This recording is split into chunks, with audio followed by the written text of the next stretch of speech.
Okay, you have a Ford Ecoboost and you get a flashing check engine light when you stomp on the gas and take off.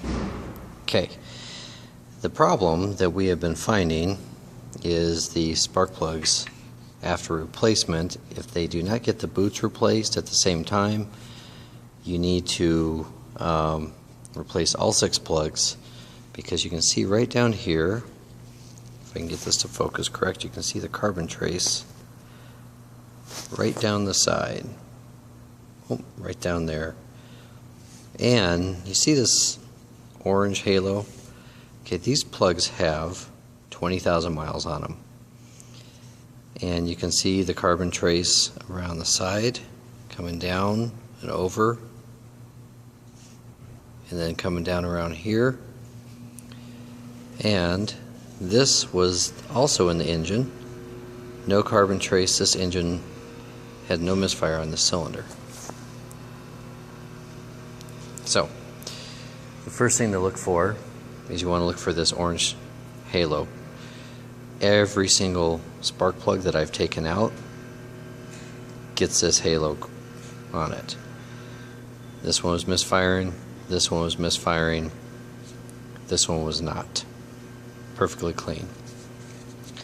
There's the tip, non-misfiring, misfiring, misfiring. So the tips don't really look any different. The amount of oil on this was done by the previous installer, and he put too much oil when he installed them, but that's not really the issue because it still grounds through up here, and that's just oil that ends up turning into carbon inside the engine.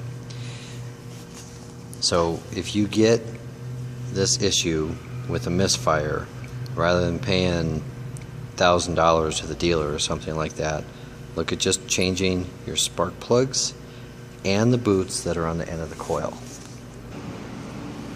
Okay, I don't have a spark plug coil and boot to show you.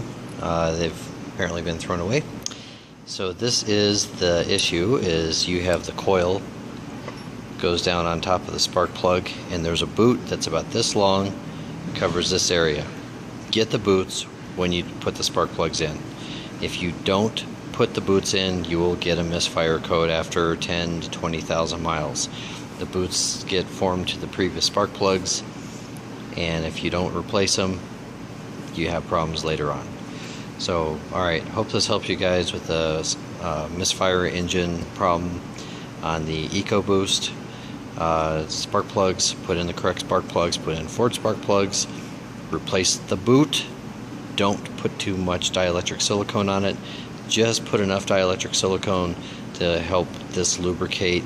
It is not there to glue the boot onto the plug. Don't get the dielectric silicone up here.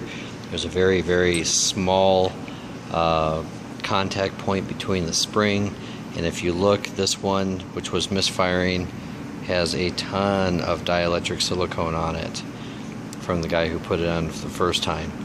And we've been seeing this where people change the spark plugs, they don't replace the boots, and they use too much dielectric silicone. Okay? Use it sparingly. Light motor oil on the threads only. Don't use anti-seize on these. And replace the boots on the coils.